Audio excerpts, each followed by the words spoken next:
am Steph. And I'm Jamie. We're from the band Giant Walker, and today we're going to be answering some questions about our debut single, The Fact and Fiction.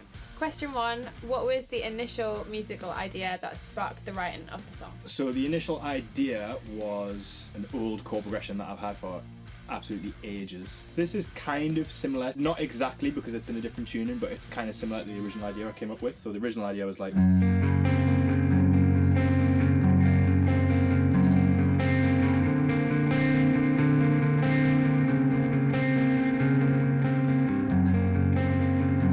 And then I came up with the main kind of heavy riff, which was swung, and then somehow the old chorus chord progression just fit right in. Just fit straight in, and I just changed the feel from like a straight kind of soft thing to more like a swung kind of heavy thing, you know.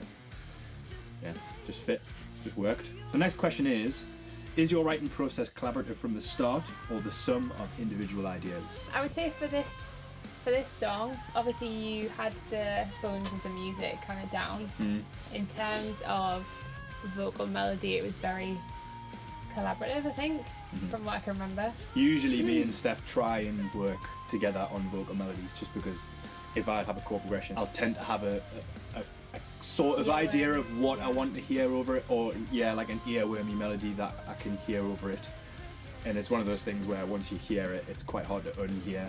So that's kind of why we always at least bounce melodies off each other. I think it's also good for like different sections as well, because like, say for example, I think for The Fact and Fiction you had a bit of a chorus melody, and then I kind of brought the verse parts, and we both had some ideas of the chorus and kind of brought it together. So the chorus was definitely a perfect example of, it was very collaborative. Like I had a melody that just literally repeated itself, and then you kind of turned it into like that phrase plus another phrase, and then it kind of repeated in twos. If that makes any sense at all. To answer the question, it is mostly collaborative.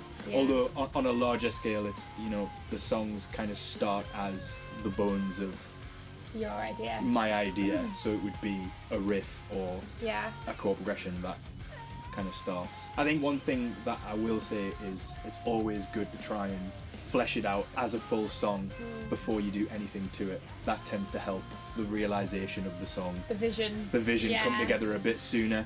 Because once it's got bass and drums on, then you know where things sit. Then there's space for vocal. Music first, vocal second. I do think that's where most of the interesting melodies come from.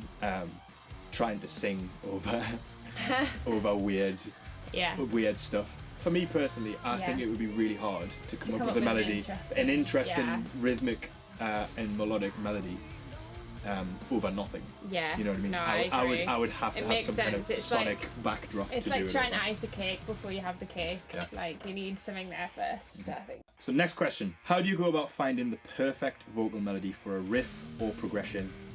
/ vice versa. One thing I think is actually really helpful is sometimes the chord progression is so specific that only a certain number of notes work over it. So for example, the chord progression that we did, like this, it's quite a weird chord to begin with. So like you don't have complete free reign over your note choice over that. And then although there is like a kind of drone note that you can hear throughout it, so that's something to lean on, and that's definitely something I lean on if I'm the one coming up with melodies.